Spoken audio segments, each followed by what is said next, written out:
There's tremendous growing pains. In fact, I'm 10 years into this and there's still a lot of growing pains.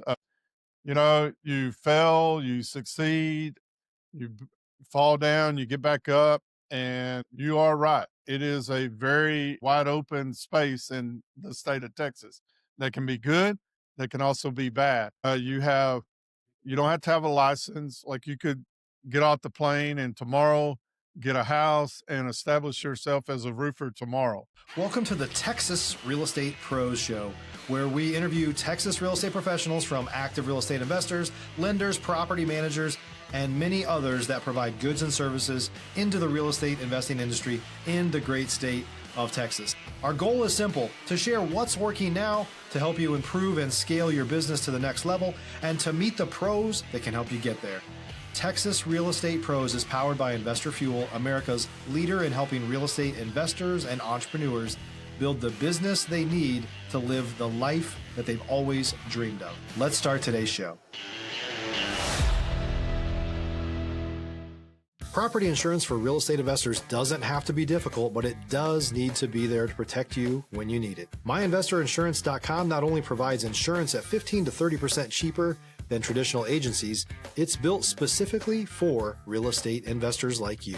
You can set up an account in about 2 minutes, get quotes on properties, turn on and turn off insurance for your fix and flip or rental properties in around 2 minutes without having to talk to anyone directly, all through our portal. There's no better way or faster way to make sure you've got the coverage you need to protect you, and no more lengthy policies either.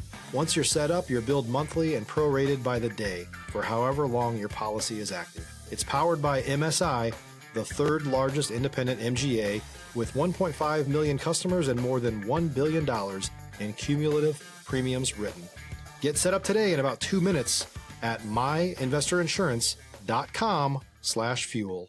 Hey folks, welcome back to the show. Today's guest, Rodney Lawson, is a roofing contractor with 15 years of experience, and he has a background as an educator. Rodney, welcome to the show. Hey, thank you very much. Glad to be a part of it. Can't wait to unpack what we've got today. I was looking into your background before hopping on here. You've got an interesting background because you had a heavy educator background before getting into roofing. Walk me through that transition. So, I was going to Baylor University. I'm a big Texas Longhorn fan. I like to tell people I ran out of gas in Waco on the way to Austin. And so that catches a little chuckle here and there. But I don't know how good of the joke it is, but it works. And I was approached by a tax consultant or a tax lawyer, and he's like, "Hey man, once you get your CPA license, once you go to law school, you can hang your sign anywhere."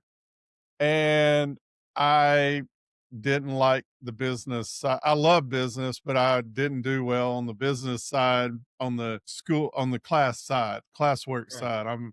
I'm more of an entrepreneur.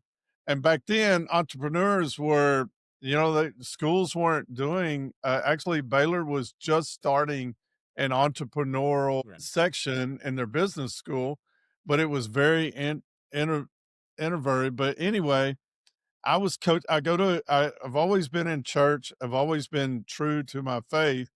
And I was going to Columbus Avenue and was coaching their basketball team in a church basketball league. And I just absolutely loved it and thought, man, I want to do this. And I don't know. I went into coaching, got my teaching certificate, went into coaching, and I enjoyed it. I was coaching the tennis team. I'd gone fast forward in to the mid 90s. I was coaching the tennis team, knew a bunch of the guys that were dating the girls on our team. And about 10 years after I finished coaching at Waxahachie, I was an insurance agent there in Waxahachie, had kind of gotten burned a little bit in the being a school principal, and these guys walked into my insurance agency buying rental houses, and they were half my age. And I'm like, okay, guys, where y'all getting this money to buy rent houses? And they told me, well, we're in roofing and we're killing it. And it piqued my interest. And so I reached out to somebody, got into it, went back into coaching a little bit about 3 years later. And then in 2015, I kind of went all in on my own. And we had relocated to Kaufman to be closer to Elling parents and Elling aunts and uncles. Sure. And so, Stop living on an island and join the #1 mastermind in America for professional real estate investors. Investor Fuel is a community of hundreds of the nation's top investors working together to build stronger businesses and better lives. In addition to the amazing community of real estate investors acting as a board of advisors for one another, Investor Fuel members have access to 100% funding on purchase and repairs for our members only, a health insurance program, and benefits and discounts that more than pays for the membership of most of our members, meaning it's actually costing you money to not be a member of Investor Fuel. If you're looking to scale your business and build a business that allows you to live the life of your dreams, please visit investorfuel.com today and book a call with our team. that's kind of how I ended up on started my own company, and we're here. I'm sitting in my office of about a year now. It's right next door to my house, and as you can see, part behind me, it's completely cedar, and I did the design on this. It has a just to pass to my right, there's a door. There's about a 2,400 square foot like open area that we host seminars, venues, Yeah. and so we have one coming up the second and third for salesmen. I don't know if I can plug that or not, Go ahead. but Yeah. Yeah. um, we have, and it's not limited to just roofing people.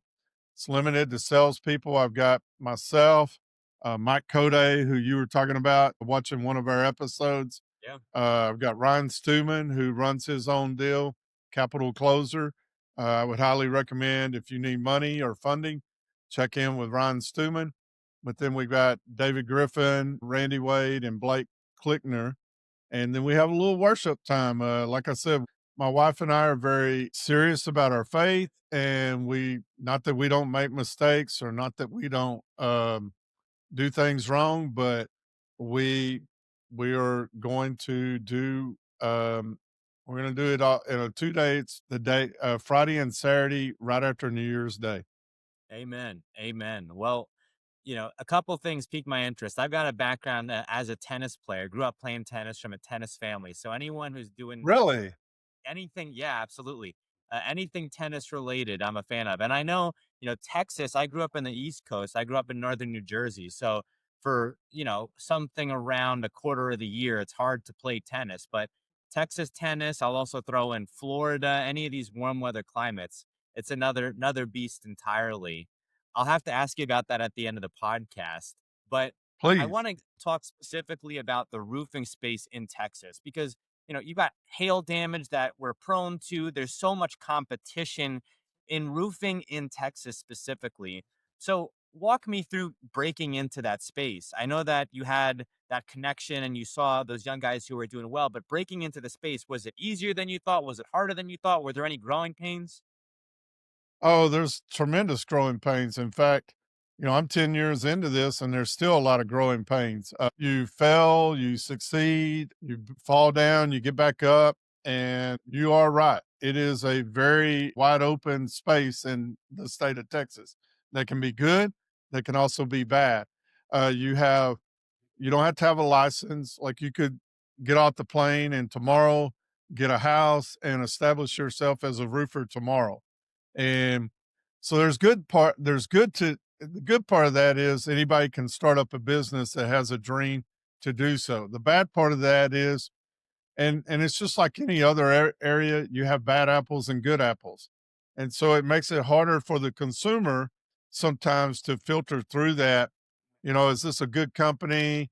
Because anybody today can buy reviews. Anybody today can buy, they can make it look like they're 5 star, they're with the Better Business Bureau, but it I think your work speaks for yourself for one, but I also think that I've made a very big point to be in the space of being in contractor programs. I'm in 3 contractor programs, which means I had to adhere to a certain system and follow a certain way to put on roofs. And I just think, so many times with our internet where it's at today, even your uh, uninformed or non knowledgeable homeowner could, within 5 or 10 minutes, if they would look on the internet, could find good ways or what should be being put on a roof install versus what should not be being put on a roof install. If you're looking for consistent, high-quality leads, look no further than Investor Machine. Investor Machine isn't just another agency, it's the most sophisticated, data-driven lead generation company on the planet for real estate investors, and serves the role of being not just a lead generator for your business, but a marketing partner that is helping you achieve your goals along the way. Go to investormachine.com to learn more and schedule a call with our team today.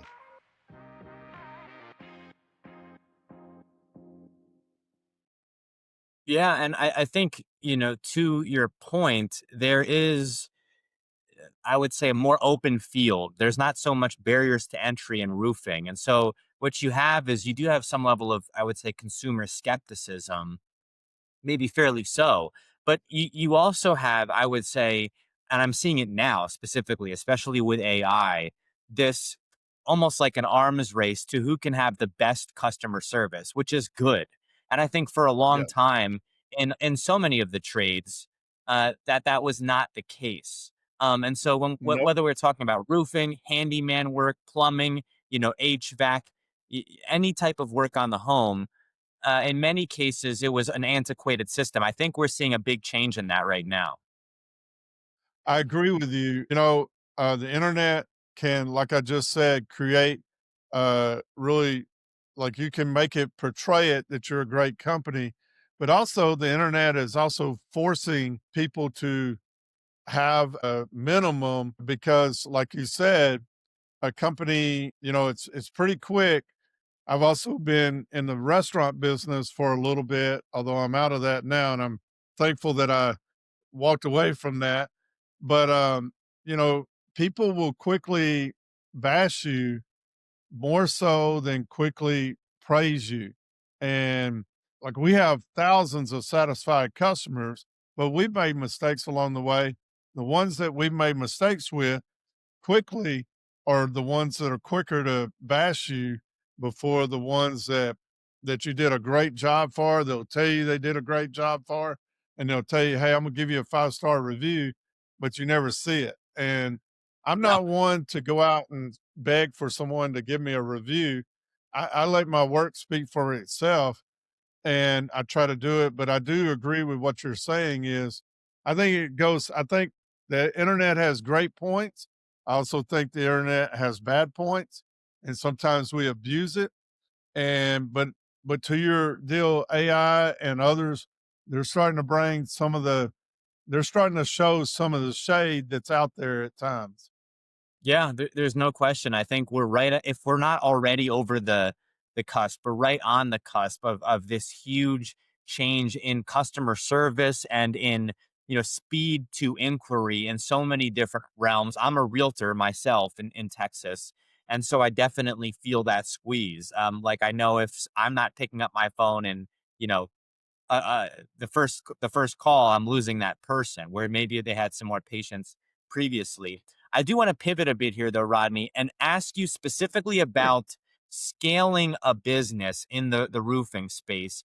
You've been at this for 15 years, more than a decade, and you've seen cycles come and go. You've seen roofing companies come and go, I'm sure. And you can be in the roofing space. You could also be a realtor with a team. You could be insurance. You could be a lender. There's some similarities in scaling teams and scaling business across all of these different segments of business. Do you have any advice for folks who may either be starting out or who may be starting out building a team on what they can do to build their team, to attract the high quality people, and then also to retain them? If you're a new or newer real estate investor looking to launch or grow your real estate investing business, please check out Investor Fuel Club. It's a coaching community, but unlike anything you've ever seen before. And you can actually partner with members of our mastermind from coast to coast on deals right in your market. There's no better opportunity to build a consistent business than to literally partner with pros to help you avoid costly mistakes, avoid the need for capital to do deals, and help you eliminate your fears as you're starting your business. Learn more about Investor Fuel Club at investorfuel.com/club. Well, I think you've got to, for me, I've watched a lot of my colleagues and I watched a lot of companies just scale real quick. They'll get to an 8-figure spot in the roofing, and let's say they get to 10, 15, 20 million, and 2 years later they're crashed. And part of that was they didn't take into account how fast they were growing so fast. They didn't budget and they didn't expand and didn't allow for their expenses to pay for their sales. I think whatever you're in, whether it's real estate, HVAC, plumbing, whatever, you have to be careful that your expansion is measured and that you have the foundation in place and that you continue to reset the foundation and have cash flow in the bank so that you can adjust accordingly. If you go out, like a lot of my colleagues went out, bought big trucks, bought vacation homes, bought all these things, there's nothing wrong with that to a certain extent. But if you don't stay on top of your finances, it's a huge thing, in my opinion. I have cash flow. Now, we're coming up on a big project that's we're bidding on that I've never bid on before, and it's going to require a lot of money invested into the material side to begin with. I have to have that cash flow, or I have to have the means to be able to access that cash flow.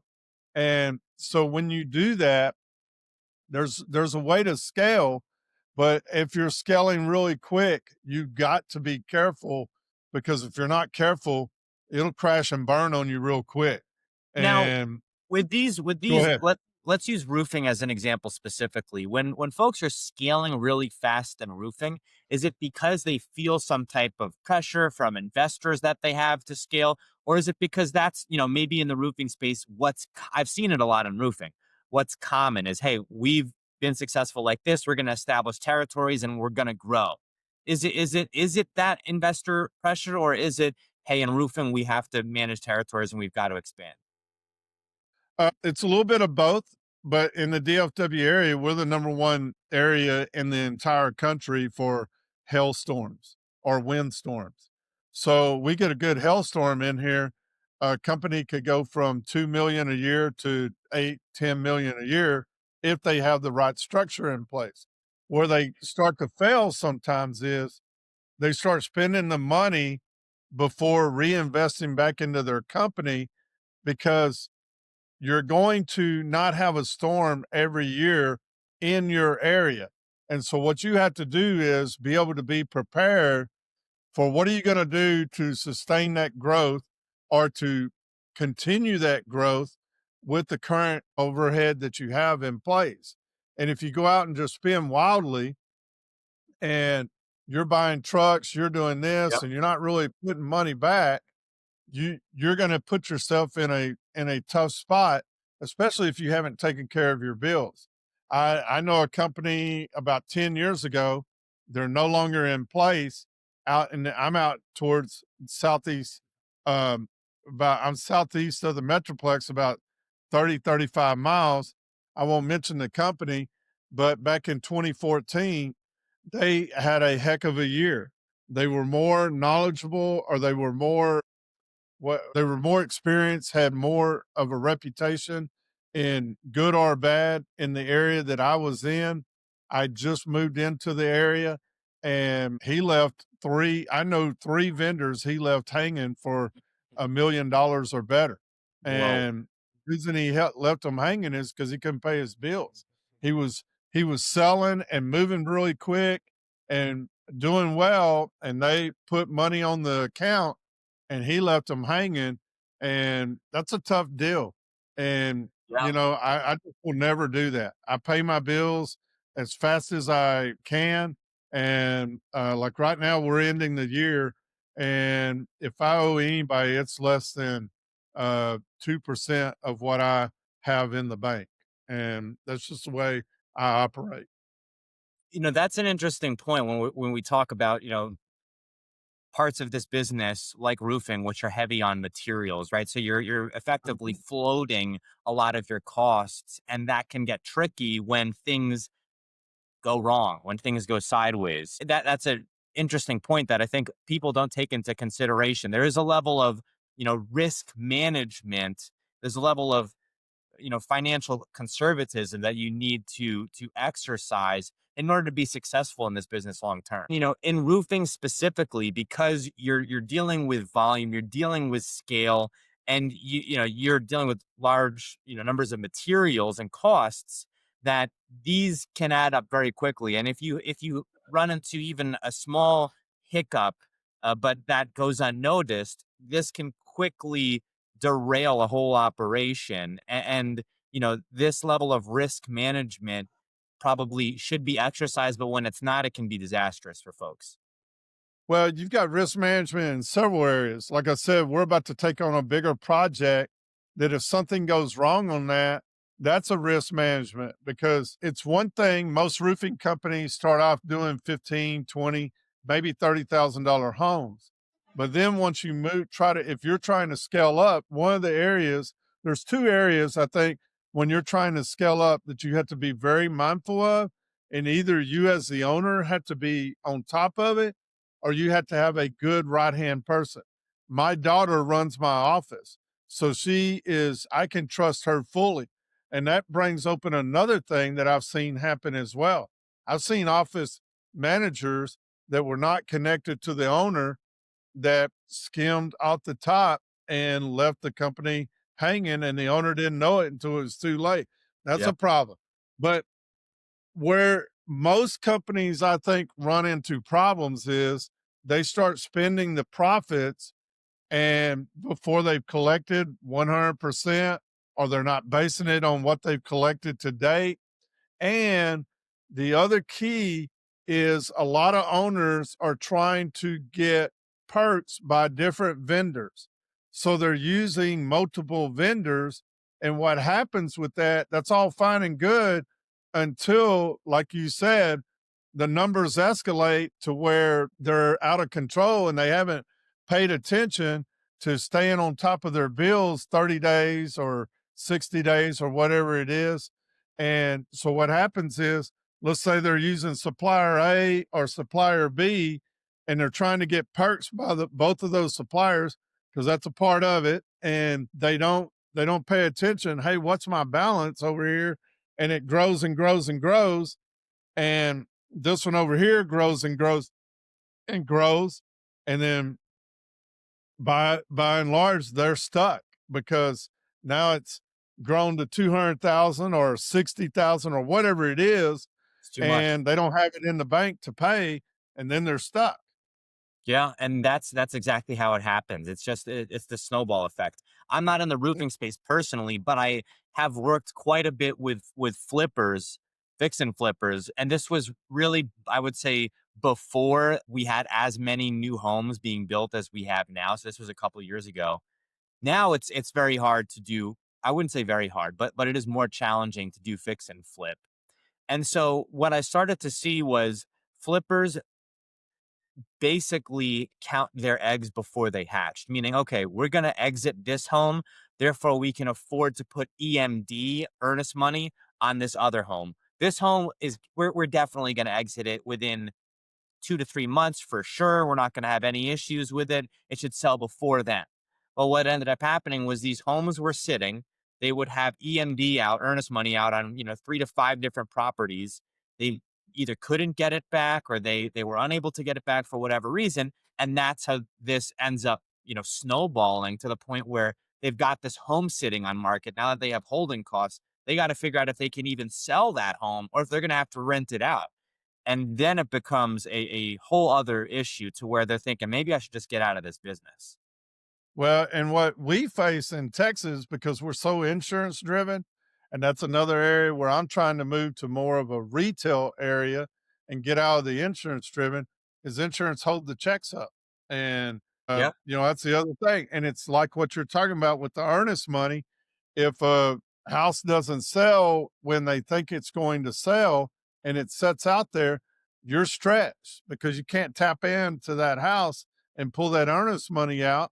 And the same thing with us is if we're doing a project that the backloaded on the what they call the depreciation money, and it's 15, 20,000, we're waiting on that 15, 20,000. I literally just got paid a week ago on a situation that was over a year old, Whoa. and halfway between or 10 months into this trying to get it paid and all, the current insurance company that was uh, serving the claim bellied up and went out of business. And there was no guarantee that the new company was going to pay the depreciation. And like I said, it was, for an operation like me, I can handle one or two, a few of these, but it was $14,000, and that's still $14,000, Yeah. and that's a lot of money. If you're having 3 to 5 of those and you're a smaller, that's all it takes to put you out of business. We are You're exactly right. we are coming up on time here though, Rodney. I want to Okay. talk tennis before we go. So I grew up playing tennis. My dad grew up playing tennis. My cousins, aunt and uncle grew up playing tennis. And I think tennis in the United States, when I was growing up, it was the end of, Pete Sampras run. We had Andy Roddick. Now I do feel like the attention has shifted away from tennis to an entirely different sport. We've got pickleball, right? Yeah. Uh, and it's interesting because I lived in Denton, so I was in DFW Metro as well. There's a beautiful pickleball place in Denton at what used to be like this old pharmacy. And so it's this beautiful indoor I mean, like state of the art. They've got like, they can call your balls in and out. You can do reviews. I'm like, this is amazing, right? They've got mobile apps. So people are paying good money for the growth of this sport. From a business standpoint, Rodney, do you feel like tennis kind of dropped the ball in the United States where they could have done some of these things like have multi-use, it could have been a tennis place, they could have had food there. I don't know what they could have done, but instead we've got pickleball. Do you feel like tennis dropped the ball a little bit? That's a good question. I've always wondered that myself. Um, the problem is, man, I'm old school. I'm a lot older than you. I remember the days of Everett Goulagon, Virginia Wade, and Jimmy Connors, John John McEnroe. McEnroe. Yeah. Boris, I was a huge Boris Becker fan. You got any reason why? You got any idea why I might be a huge Boris Becker fan? I mean, I love Boris Becker. But to circle back to your question, so they had a lot of tennis centers. Waco is a huge tennis town. Wichita Falls was a huge tennis town. Rockwall, Texas, which is right east of Dallas Fort Worth, is a huge tennis town. And I used to play out of one of the places called the Oasis, and now they have converted a lot of their courts to pickleball. The And you're pickleball. exactly pickleball has taken over. Um, and I've talked to a lot of my friends, and I was that guy that said, I'll never play pickleball. I'm gonna play tennis as long as I have. Well, also in that room right there, I painted a pickleball court on that room. So we do play pickleball, Yeah. and some friends were like, I thought you said you'd never Never play. do it. And but I do believe that tennis in the United States struggle because if you look at the big three in the men that we just came through, and we're about to come through two more now. You had Djokovic, you had and you had the Better. Federer. Yes, I can see his face and everything, and know he's from Switzerland. But so you had those three. What's missing in those three? An American. That's right. And same thing now. You got Carlos and Sinner. What's missing in those two? an American. That's right. And you got you had a couple that made it to the semifinals of a couple of places, and we'll see what happens in the Australian Open. You know, last year Madison Keys won the Australian Open, and there was hope that Madison Keys might take the mantle because really nobody's picked up the mantle from Serena Williams. That's right. And Serena was very polarized. You either really liked her or you really didn't. And so, you just don't have, back in the 70s and 80s, people loved Jimmy Connors. That's People right. loved the fact that Jimmy Connors and Chris Evert were a possibility of an item, even though they really weren't. But they were when she was a teenager, but she moved on. And people love Chris Evert. And I mean, they love Tracy Austin, and I could go on and on. Then Andre Agassi, Yeah. people love Andre Agassi, and Andre Agassi and Steffi Graf, who married, Yeah. are now heavy in the pickleball scene.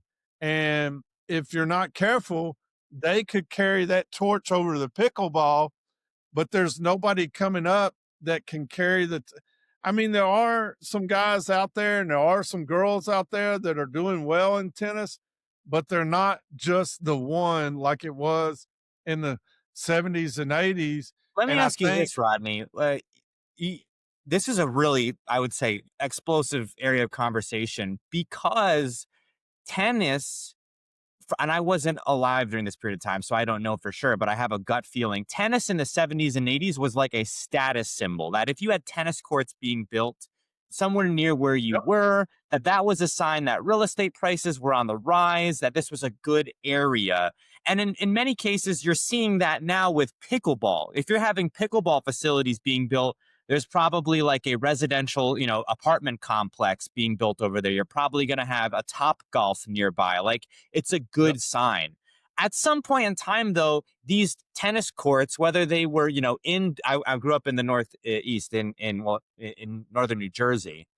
At some point in time, these indoor tennis facilities and these outdoor courts became distressed, and you started to see them become dilapidated.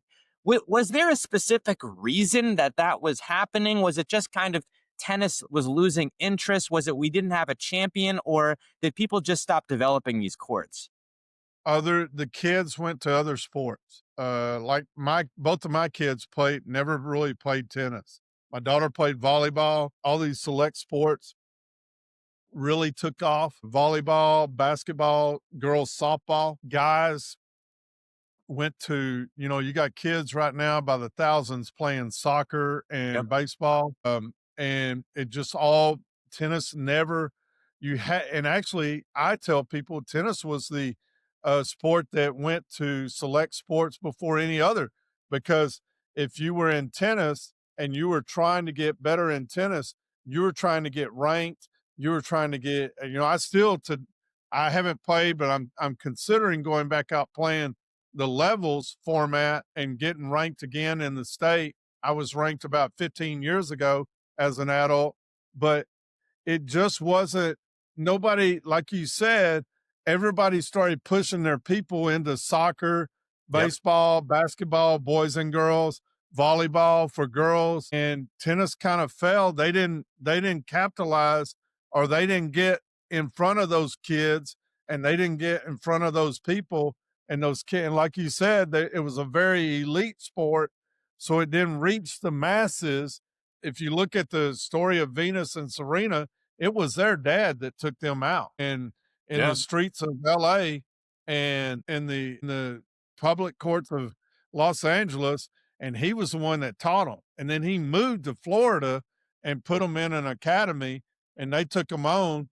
And it was kind of like a deal where I want to say, I could be very wrong on this. I don't know that full story, but I think he made a deal with them. They're going to make pro, and I think they were given the academy took a chance on them that it would pay off and they'd get a little bit of the percentage in their initial years. But I can't prove. I don't know. But I don't think that they immediately, I think it was a really big risk, but he taught them. Richard Yeah. Williams one that taught them. The cat that's another thing too, which is tennis is like golf, right? Is such a tricky sport, and then there's a financial barrier to entry as well, that it's very difficult to get better on your own by yourself. It's Even expensive. baseball, while tricky, right? You could go to a batting cage and it's not going to be as expensive as, hiring tennis coaches or entering, USTA events and the like. But hey, I don't know what the future of tennis is. I just know that pickleball is like the most participated sport for adults in the country. So at least racket sports are doing all right. Well, and the last thing, I know you got to wrap it up, but the last thing on the pickleball that, and with you being a real estate, you would know more about. I'll defer to you on this, but the brilliant part of it right now is restaurants are building pickleball courts to draw people in, and that's part of real estate. And restaurants never built tennis courts to draw people in. Hey, come play Never did. double, but they're coming. I mean, we were over at place in Rockwall not too long ago that had 2 or 3 courts right out there that are, and you can go drink a beer, drink a whatever, have bar food, have chicken fingers, whatever, cheese fries, whatever, and you can play pickleball with your friends while you're there, and they've got music going on, and you've got these restaurants called Chicken and Pickle now. Oh You've yeah, got I lived next to one um, in San Antonio for a while.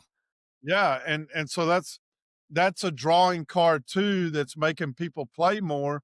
And when you start playing more, then like you said, I've started looking at plans on a barn dominium, and some of the barn dominiums have pickleball courts in them. In them. It's That's right. it's fascinating. We are coming up on time here, though, Rodney.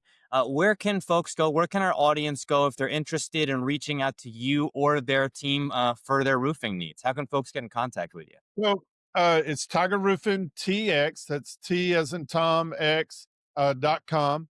Or you can get us on Facebook. We have a page on Facebook, Tiger Roofing, or reach out to me, Rodney Lawson. My page is pretty open to everything. And I mean, I'll help you with anything we can. We do all types of asphalt roof. We do specialty roofs, and we do metal roofs.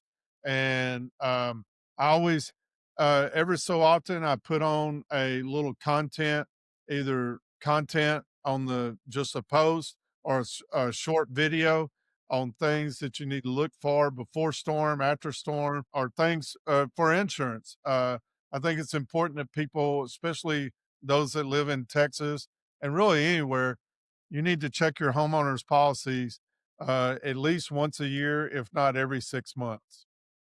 Rodney, thank you so much for coming on the show today.